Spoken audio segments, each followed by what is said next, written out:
멤버십 가입, 그리고 구독, 좋아요, 감사합니다. 자, 오늘 이야기 바로 시작해 볼게요. 지금 화면에 보이는 이 포스팅 하나, 이게 그냥 기술이 또 발전했네 이 정도가 아닙니다.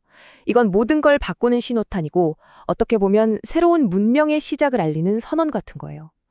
오픈마인드의 인공지능 두뇌 OM1이 리맥스 다이나믹스라는 회사에 트론 1 로봇에 탑재됐다는 소식인데요. 이게 그냥 소프트웨어를 깔았다는 뜻이 아니라 로봇이 완전한 자율성과 심지어 사회성까지 갖게 됐다는 의미입니다. 이게 대체 무슨 말일까요? 오늘 이 작은 소식 뒤에 숨겨진 진짜 거대한 그림, 그 설계도를 제가 낱낱이 보여드리겠습니다.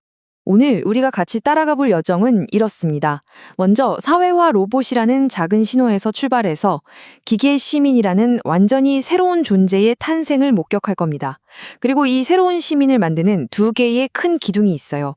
바로 스스로 돈을 버는 자율성과 다른 존재와 관계를 맺는 사회성이죠. 이 두 가지를 아주 깊게 파고들 거고요.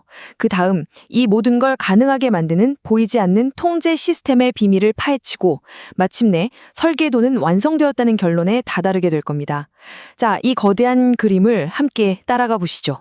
자, 첫 번째 신호입니다. 오픈마인드, 범용 로봇 OS, 즉 운영체제인 OM1이 리맥스의 최첨단 하드웨어 위에서 돌아가기 시작했다는 발표. 이건요, 그냥 두 회사가 손잡았다 이런 수준이 아니에요. 이게 바로 로봇 산업의 안드로이드 모멘트가 터졌다는 신호탄입니다. 이 두뇌와 육체의 분리, 이게 진짜 핵심이에요. 예전에는 로봇 만드는 회사들이 하드웨어부터 소프트웨어까지 자기들끼리 다 만들었어요. 마치 초창기 애플처럼요. 그러니까 발전도 느리고 A사 로봇이랑 B사 로봇은 서로 말이 안 통했죠. 근데 이제 스마트폰에 안드로이드가 깔리는 것처럼 어느 회사가 만든 로봇이던 상관없이 OM1이라는 공통의 뇌를 이식할 수 있게 된 겁니다. 이게 왜 그렇게 중요하냐면요. 이제 전 세계의 수많은 개발자들이 나는 테슬라 로봇용 앱 만들어야지, 나는 보스턴 다이나믹스 로봇용 앱 만들어야지 이렇게 고민할 필요가 없어진다는 거예요. 그냥 OM1 위에서 돌아가는 앱 하나만 만들면 수많은 로봇들 위에서 다 돌아가는 거대한 앱스토어 생태계가 열리는 겁니다. 바로 이게 대중화를 이끄는 진짜 촉매제죠. 자, 이렇게 두뇌와 몸이 분리되니까 완전히 새로운 존재가 태어나는 겁니다. 우리는 지금 로봇이 인간이 시키는 일만 하는 단순한 도구에서 진화해서요. 우리가 기계 시민이라고 부를 수밖에 없는 그런 존재로 거듭나는 역사적인 순간을 보고 있는 겁니다. 여기서 진짜 중요한 건요. 기계 시민이 그냥 좀 더 똑똑해진 기계, 이게 아니라는 거예요. 아예 존재 레벨이 다른 새로운 종의 출현이라고 봐야 합니다. 그리고 이 새로운 존재를 떠받치는 두 개의 거대한 기둥이 있습니다. 바로 자율성, 그리고 사회성입니다. 그 첫 번째 기둥부터 한번 보죠. 바로 자율성입니다. 근데 이게 뭐 방 안에서 벽 안 부딪히고 돌아다니는 그런 수준의 자율성이 아니에요. 우리가 지금 말하는 건요. 인간 도움 없이 스스로 먹고 사는 문제, 즉 진정한 경제적 자율성을 말하는 겁니다. 이게 무슨 뜻이냐면요. 로봇이 더 이상 우리가 돈 들여서 사야 하는 소유물이 아니라는 거예요. 스스로 돈을 벌고 쓰고 자기 자산을 관리하는 하나의 경제 주체가 된다는 뜻입니다. 생각해보세요. 배고프면 자기가 충전소 가서 돈 내고 전기 사 먹고, 복잡한 계산이 필요하면 클라우드에 돈 내고 머리를 빌리고, 자기가 일한 대가는 USDC 같은 스테이블 코인으로 직접 받아요. 인간한테 결제해주세요 할 필요가 전혀 없는 거죠. 이 X402 프로토콜이 진짜 중요한 게 이게 바로 기계경제의 혈액순환 시스템 역할을 한다는 겁니다. 우리처럼 월급날에 한 번 돈이 도는 게 아니라 로봇이 일하는 매 순간 1초 1초마다 가치가 끊임없이 흐르는 거예요. 이게 바로 기계경제의 효율을 미친 듯이 끌어올리는 핵심입니다. 자, 스스로 돈을 벌 수 있게 됐다고 끝이 아니죠. 진정한 시민이 되려면 사회가 받아줘야 하잖아요. 바로 여기서 두 번째 기둥, 사회성이 등장합니다. 이거 그냥 기능 몇 개 추가한 게 아니에요. 로봇한테 우리 사회에서 활동할 수 있는 사회적 면허를 발급해주는 아주 치밀한 과정입니다. 모든 로봇은 블록체인 기반의 디지털 신분증, 그러니까 URI들을 받아요. 얘가 누군지, 과거에 무슨 일을 했는지가 투명하게 다 기록되는 거죠. 그리고 KYA, Know Your Agent라는 걸 통해서 이 로봇의 법적 책임이 누구한테 있는지를 명확히 하는 겁니다. 그래야 우리가 믿고 같이 살아갈 수 있으니까요. 책임감 있는 사회 구성원으로 만드는 과정인 셈이죠. 이 부분이 정말 기가 막힌 통찰인데요. 요즘 로봇들 얼굴에 디스플레이가 달리기 시작했잖아요.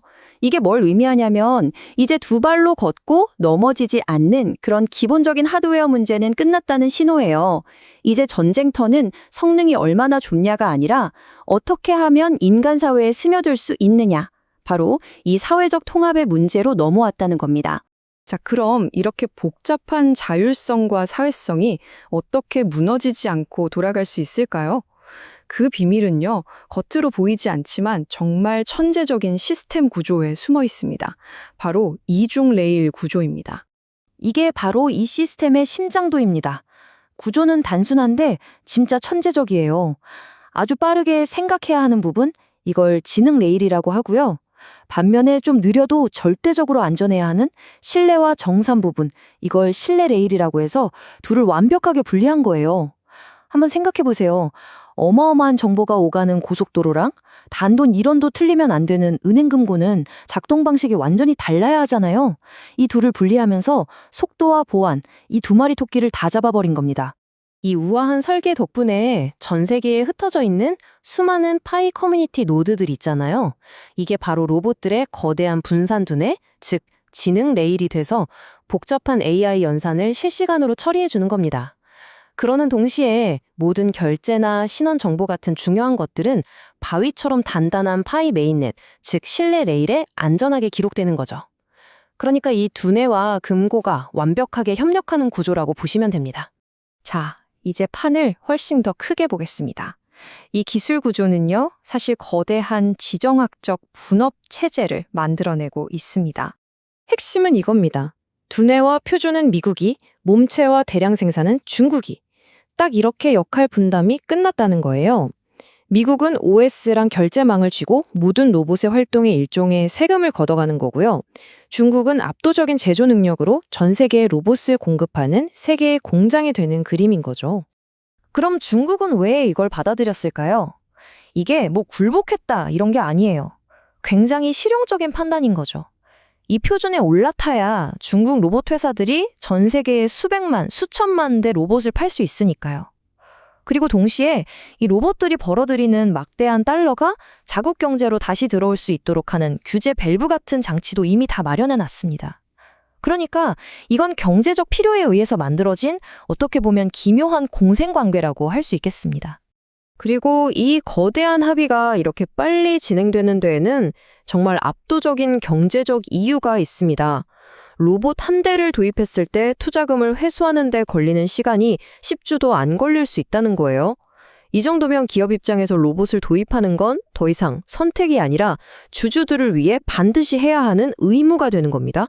이 숫자가 모든 걸 말해주죠.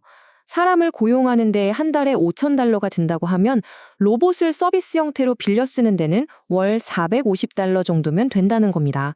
거의 10분의 1도 안 되는 비용이죠. 이 압도적인 비용 차이가 바로 이 거대한 엔진을 돌리는 연료고요. 이 시스템의 확산을 막을 수 없게 만드는 이유입니다. 자, 정리해볼까요? 로봇의 몽, 범용 두뇌, 사회적 규칙, 경제를 돌리는 혈관, 그리고 안전한 장부까지.